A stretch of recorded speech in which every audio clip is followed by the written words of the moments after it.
गई खून में लथपथ काया, फिर भी बंदूक उठा के 10-10 को एक ने मारा और गिर गए होश गंवा के। अब अंत समय आया तो कह गए कि हम मरते हैं, खुश रहना देश के प्यारों, अब हम तो सफर करते हैं।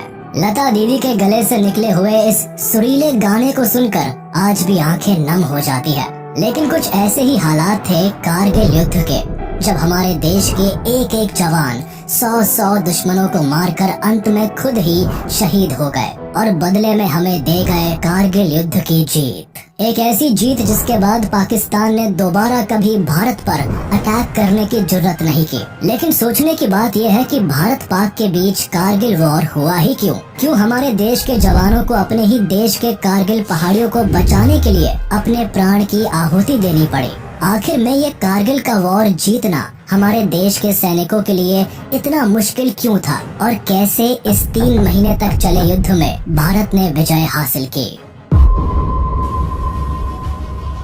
16 अक्टूबर 1971 में आखिरकार पाकिस्तान भारत के आगे अपने 93,000 सैनिकों के साथ सरेंडर कर देता है और इसी वक्त पाकिस्तान 2 टुकड़ों में बट जाता है। इंडियन आर्मी की मदद से बांग्लादेश अपना स्वतंत्र झंडा फहराता है। इस वॉर में पाकिस्तानी आर्मी की ऐसी बेइज्जती हुई जो कि इतिहास में अब तक कभी नहीं हुई थी। भारत से मिली इस करारी हार से एक पाकिस्तानी फौजी बड़ा दुखी हुआ। उसका नाम था परवेज मुशर्रफ। जैसे वर्ल्ड वॉर 1 में हिटलर ने घायल होकर जर्मनी को हारते देखा था और एलाइज कंट्रीज को हराने का सपना बुनकर दोबारा जर्मनी को वर्ल्ड वॉर 2 की आग में धकेल दिया था, ठीक वैसे ही मुशर्रफ भी 1971 की हार का बदला लेने के लिए भारत के खिलाफ पलटवार करने की साजिश रचने लगा। इसी बीच 1984 में भारत ने दोबारा से पाकिस्तान को सियाचिन में धूल चटा दी, जिससे कि मुशर्रफ और बौखला गया। इसी बीच चीन एटॉमिक पावर बन चुका था और पाकिस्तान भी चीन की मदद से एटम बम बनाने की कोशिश में लगा हुआ था। पड़ोस में बढ़ते खतरे को देख भारत 1998 में दूसरी बार 11 और 13 मई को एटॉमिक बॉम्ब की सक्सेसफुल टेस्टिंग करता है और इसके कुछ ही दिन बाद पाकिस्तान भी परमाणु परीक्षण कर लेता है। अब दोनों ही देश एटॉमिक पावर की लिस्ट में शामिल थे और अगर 2 परमाणु संपन्न देश के बीच वॉर होता तो ये वॉर बहुत ही घातक हो सकता था। इसीलिए इस सिचुएशन को समझते हुए प्रधानमंत्री अटल बिहारी वाजपेयी 19 फरवरी 1999 को दिल्ली से लाहौर की बस यात्रा करते हैं और पाकिस्तानी प्राइम मिनिस्टर नवाज शरीफ के साथ 21 फरवरी 1999 को हिस्टोरिकल लाहौर डिक्लेरेशन को साइन करते हैं। जब अटल बिहारी वाजपेयी जी लाहौर में बस से उतरे तो उनका बहुत ही गर्मजोशी से स्वागत किया गया और उनको 21 तोपों की सलामी दी गई। लेकिन कोई भी इंडियन ये नहीं जानता था कि यही तोपें ठीक 3 महीने के बाद भारतीय सैनिकों के सीने पर गिरेंगी। 1998 के दौरान जब मुशर्रफ पाकिस्तान आर्मी चीफ बना तो उसने भारत के खिलाफ ऑपरेशन बद्र को लॉन्च करने का प्लान बनाया। इस ऑपरेशन के तहत पाकिस्तानी आर्मी का मकसद नेशनल हाईवे 1A पर कब्जा करके सियाचिन ग्लेशियर में इंडियन मिलिट्री पोजीशंस को वीक करना था और साथ ही सियाचिन से इंडियन आर्मी की सप्लाई चेन को कट ऑफ करना था। पाकिस्तानी मिलिट्री चाहती थी कि जिस तरह पाकिस्तान ने बांग्लादेश को खोया था उसी तरह भारत भी लद्दाख से हाथ धो बैठे और कश्मीर विवाद में भारत का पलड़ा कमजोर पड़ जाए। ऐसे में नेगोशिएट करते हुए लद्दाख के बदले भारत पाकिस्तान को कश्मीर देने के लिए राजी हो जाए। अपने इन्हीं मंसूबों को हकीकत में बदलने के लिए परवेज मुशर्रफ पाकिस्तानी प्रधानमंत्री नवाज शरीफ को बिना बताए कारगिल क्षेत्र में इन्फिल्ट्रेट करवा देता है। कारगिल के बटालिक टाउन के एक लोकल शेपर्ड ताशी नामग्याल अपनी खोई हुई याद खोजने के लिए निकले थे। दूरबीन से देखने पर उन्हें पठानी ड्रेस पहने कुछ लोग पहाड़ी रीजन में पत्थर तोड़कर बंकर बनाते हुए दिखे, जिनके पास हथियार भी थे। ताशी को डाउट हुआ कि ये लोग LOC के उस पार से आए हैं, इसीलिए ये खबर उन्होंने जल्द ही इंडियन आर्मी के नियरेस्ट पोस्ट को दी। इस इन्फिल्ट्रेशन को चेक करने के लिए जब इंडियन आर्मी ने अपने जवानों को भेजा तो इंडियन ट्रूप्स को लगा कि ये इन्फिल्ट्रेटर्स मुजाहिदीन हैं। लेकिन 5 मई को पाकिस्तानी आर्मी ने कारगिल में भारत के एम्यूनेशन डंप को निशाना बनाया और उसे डिस्ट्रॉय कर दिया। 10 मई तक इंडियन आर्मी जान गई थी कि पाकिस्तान की तरफ से द्रास, कक्सर और मुश्को सेक्टर्स में भारी इन्फिल्ट्रेशंस हुई है और हर इलाके में इनकी टैक्टिक्स में बदलाव से इंडियन आर्मी ये भी समझ गई थी कि ये काम मुजाहिदीन का नहीं बल्कि पाकिस्तानी आर्मी का है। ये खबर साफ थी कि पाकिस्तानी सैनिक भारत के एलओसी वाले हिस्से में 150 किलोमीटर तक फैल चुके हैं। कारगिल का पूरा हिस्सा ऊंची पहाड़ियों और दर्रा और वैलीज में बटा हुआ है। ऐसे में पाकिस्तानियों ने भारत के कई पीक्स और वैलीज को ऑक्यूपाई कर लिया था। मशको वैली के कई निचले हिस्से .5353 माउंटेन पीक जो कि एलओसी पर बना हुआ है और इंडियन पाकिस्तान के बॉर्डर की तरह काम करता है, उसे पूरी तरह कैप्चर कर लिया था। काकसार गांव, बटालिक रेंज और चोरबत वैली के माउंटेन पीक्स और तुर्तुक विलेज के सदर्न एरियाज में भी पाकिस्तानी सैनिकों ने घुसपैठ कर दी थी और ऑक्यूपाई कर लिया था। इस तरह से कई सारे स्ट्रेटेजिक माउंटेन पीक्स को पाकिस्तानियों ने कब्जा करके रखा था। ये पाकिस्तानी घुसपैठ 1971 में किए गए शिमला अग्रीमेंट का डायरेक्ट ब्रीच था, जिसे प्रेसिडेंट जुल्फिकार अली भुट्टो और इंदिरा गांधी के बीच साइन किया गया था।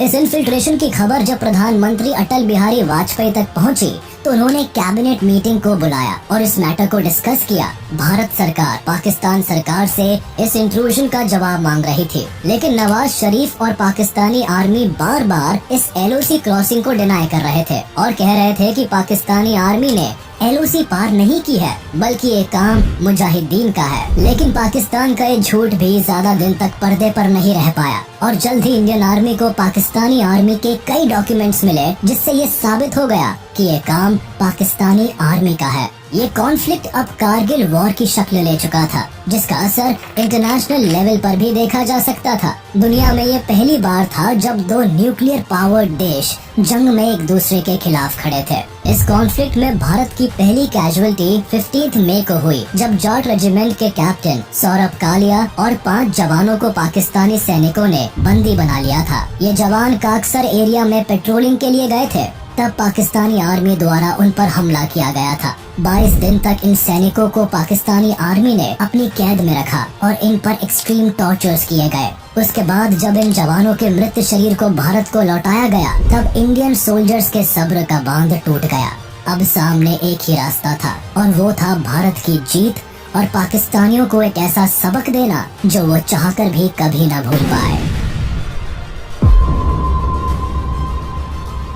10 मई 1999 को इंडियन आर्मी ने पाकिस्तानी आर्मी के खिलाफ ऑपरेशन विजय को लॉन्च किया। इसका मकसद कारगिल के इलाके पर भारत के कंट्रोल को वापस से स्टैब्लिश करना और पाकिस्तानी आर्मी को वहां से भगाना था। इसलिए हजारों सैनिकों को कश्मीर से कारगिल की तरफ मोबिलाइज किया गया। उस वक्त भारत के आर्मी चीफ वेद प्रकाश मलिक थे, जिन्होंने ऑपरेशन विजय की कमान संभाली थी और 16,000 फीट पर दुश्मनों से लड़ने के लिए इंडियन मिलिट्री स्ट्रेटेजी को भी प्लान किया था। इस युद्ध में इंडियन आर्मी का फर्स्ट अप्रोच कारगिल की स्टीप पहाड़ियों को चढ़ना था, जिसे चढ़ने में 12 से 13 घंटे का वक्त लगता था। अब क्योंकि कारगिल की नंगी और खड़ी पहाड़ियों पर दुश्मन आसानी से इंडियन सोल्जर्स को देख सकते थे, इसीलिए चढ़ाई का वक्त रात को चुना गया। लेकिन मुश्किल ये थी कि कारगिल की पहाड़ियों पर एक तो हड्डी जमा देने वाली ठंड थी और ऊपर चढ़ने के साथ ही ऑक्सीजन की कमी भी होने वाली थी। ऐसे में ऊपर चढ़ते हुए या तो सैनिक अपने साथ पानी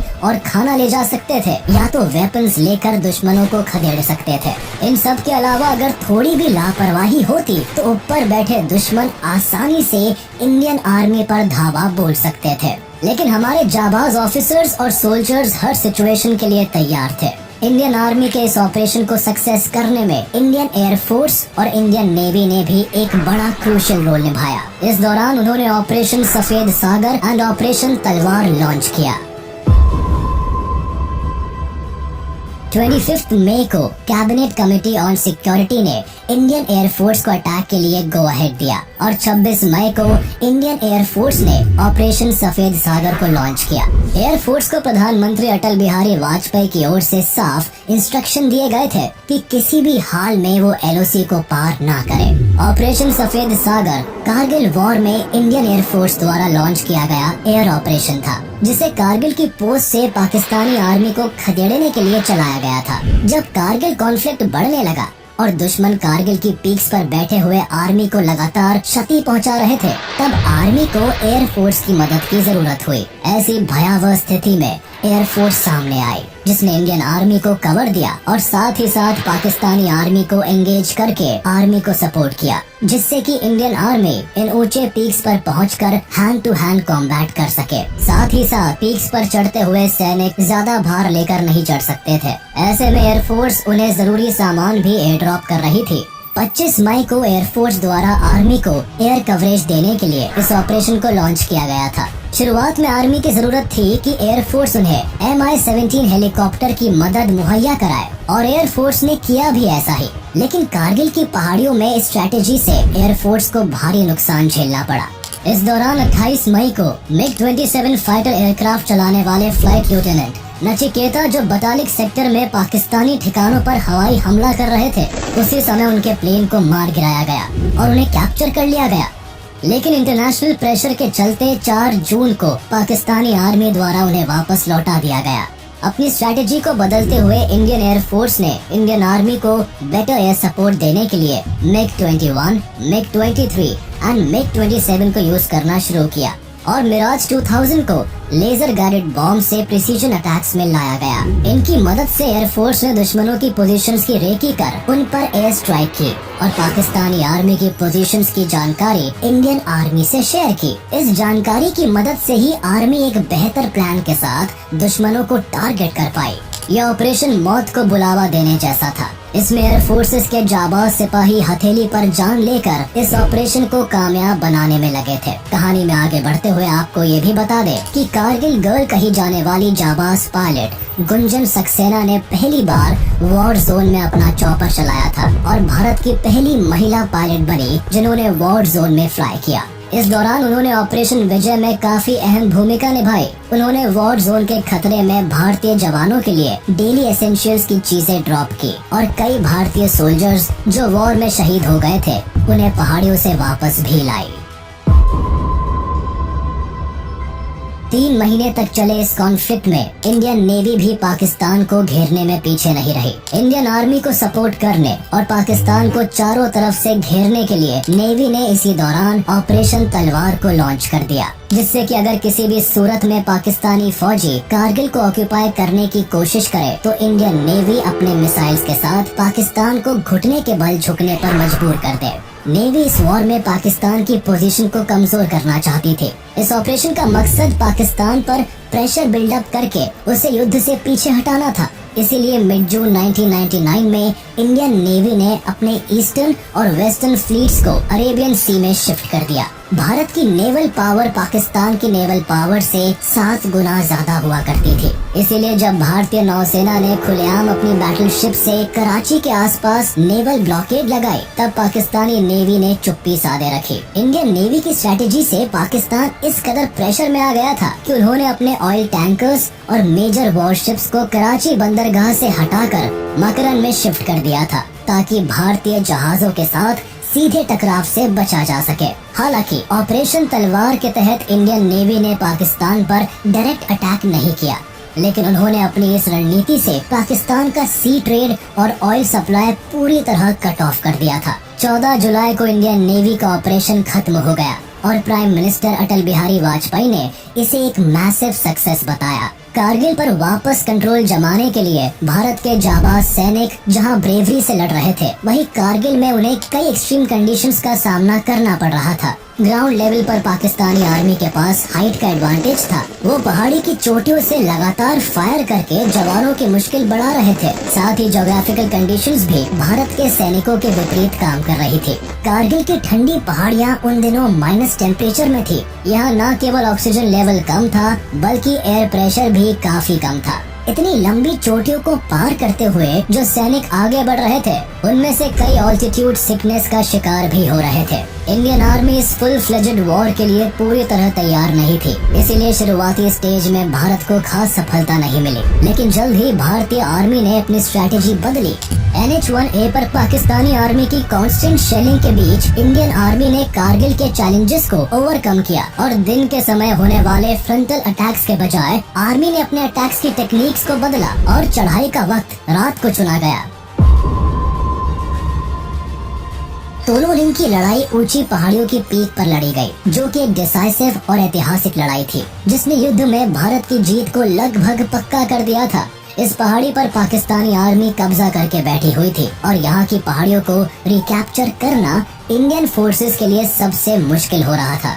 16,000 की हाइट पर यहाँ टेम्परेचर माइनस में था और पाकिस्तानी आर्मी कंटिन्यूस शेलिंग करके इंडियन आर्मी के लिए यहाँ पहुँचना और भी मुश्किल बना रही थी। खुफिया जानकारी के हिसाब से पाकिस्तानियों ने ये बात फैलाई कि केवल 4 से 5 घुसपैठियों ने ही तोलो लिंग पर कब्जा कर रखा है, लेकिन ये बात गलत साबित हुई। पाकिस्तानी आर्मी की एक पूरी की पूरी कंपनी तोलो लिंग की पहाड़ी पर तैनात थी।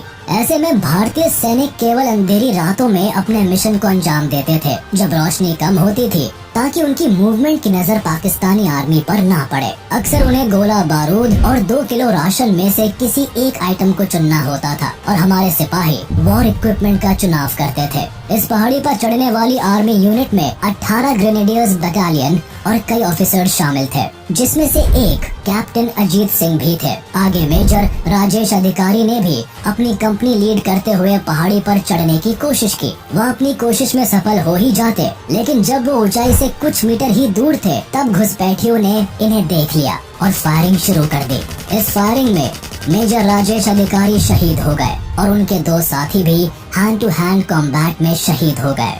आगे पाकिस्तानी आर्मी की तरफ से भारी फायरिंग हुई, जिससे बचने के लिए सैनिकों को पत्थरों के पीछे पोजीशन लेनी पड़ी। अब जब सैनिक जरा भी मूवमेंट करते, वैसे ही पाकिस्तानी आर्मी की तरफ से फायरिंग शुरू हो जाती। इससे हुआ ये कि भारतीय सैनिकों की फौज बीच में ही फंस गई। इनके पास ग्रेनेड्स भी खत्म हो रहे थे। ऐसे में स्थिति को सुधारने के लिए कर्नल रविंद्रनाथ आगे आए, जिन्होंने 90 सोल्जर्स के साथ पहाड़ की चढ़ाई शुरू की। 12 जून को उन्हें अपने मिशन में तब सफलता मिली जब वह बीच में फंसे सैनिकों तक पहुंच गए। अब कर्नल रविंद्रनाथ भी दुश्मन से 1000 फीट की दूरी पर थे। यहाँ उन्होंने अपने सोल्जर्स को आखिरी बार जीत की कसम दिलाई और आगे बढ़ गए, जिसके बाद हमारी फौज उत्साहित होकर आगे बढ़ी। 4 घंटे तक लगातार फायरिंग जारी रही। 10,000 से ज्यादा शेल्स और 120 आर्टिलरी गन्स को फायर किया गया। प्लान के मुताबिक सैनिकों को 3 टीम्स में डिवाइड किया गया और उन्हें नाम दिया गया अर्जुन, भीम और अभिमन्यु। पहली टीम को टास्क दिया गया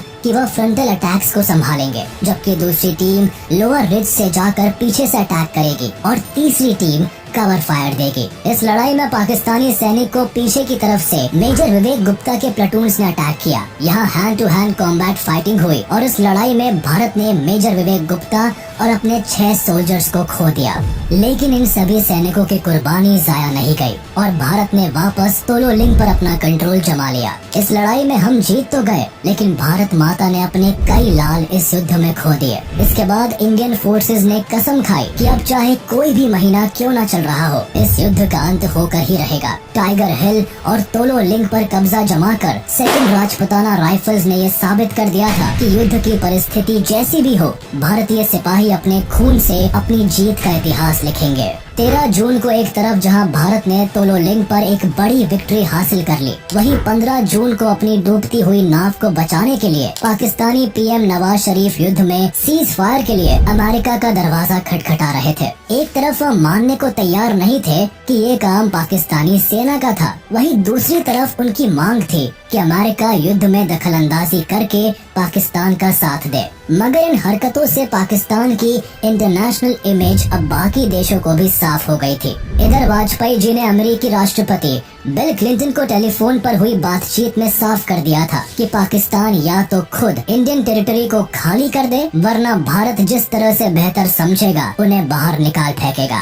यूएस प्रेसिडेंट बिल क्लिंटन ने भी भारत की साइड लेते हुए युद्ध में इंटरवीन करने से मना कर दिया था, बल्कि अमेरिका ने पाकिस्तान को पब्लिकली फटकार लगाकर और उसे जल्द से जल्द अपने सैनिकों को LOC से बाहर बुलाने को कहा था। अमेरिका से ठुकराए जाने के साथ ही पाकिस्तान इंटरनेशनल लेवल पर खुद को कॉर्नर्ड महसूस कर रहा था।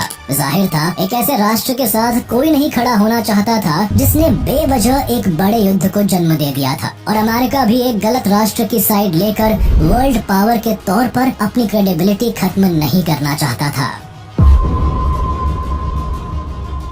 इधर जंग के मैदान में तोलोलिंग पर मिली सफलता के बाद भारतीय सैनिक अब रुकना नहीं चाहते थे। उन्हें अपने एक एक भाई के शरीर से गिरी हुई खून की हर बूंद का हिसाब लेना था। फिर क्या था, तोलोलिंग के नॉर्थ में एक और ऊंची पहाड़ी थी जिसे नाम पॉइंट 5140 दिया गया था। इसकी ऊंचाई 17,000 फीट थी। इसके अलावा तोलोलिंग और पॉइंट 5140 के बीच 10 हाई ग्राउंड थे जिन्हें हम्स कहा जाता था। इंडियन आर्मी द्वारा इन हम्स को तो कैप्चर कर लिया गया था, लेकिन पॉइंट 5140 को वापस पाना अभी बाकी था और इसे वापस रिकैप्चर करने का task lieutenant colonel Yogesh Kumar Joshi को सौंपा गया था। इसके बाद सोल्जर्स के 2 ग्रुप्स को फॉर्म किया गया, जिसमें एक ग्रुप की कमान लेफ्टिनेंट संजीव सिंह जम्वाल को सौंपी गई। वहीं दूसरे ग्रुप को लीड कर रहे थे लेफ्टिनेंट विक्रम बत्रा, जिनका कोड नेम था शेरशाह। इनका प्लान था कि हिल्स को 2 डिफरेंट डायरेक्शन से क्लाइंब किया जाए। 20 जून को दोनों ग्रुप्स ने चढ़ाई शुरू की और दोनों ग्रुप्स अपने इस ऑपरेशन में सक्सेसफुल रहे।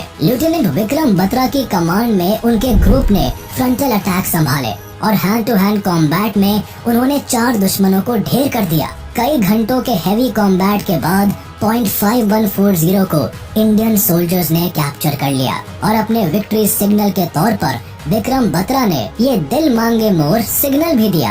पॉइंट 5140 पर विक्ट्री भारत के लिए एक बहुत बड़ी डिप्लोमेटिक जीत थी। इस पॉइंट से पाकिस्तान के कई डॉक्यूमेंट्स भी रिकवर किए गए थे, जिससे ये सच भी सामने आ गया था कि इस युद्ध में पाकिस्तान अपनी इज्जत बचाने के लिए अब तक केवल झूठ बोल रहा था। भारत की ऊंची पहाड़ियों पर जैसे जैसे इंडियन आर्मी का कब्जा हुआ, वैसे वैसे पाकिस्तान न केवल युद्ध के मैदान में कमजोर पड़ रहा था, बल्कि इंटरनेशनली भी उसकी स्थिति कमजोर पड़ती जा रही थी।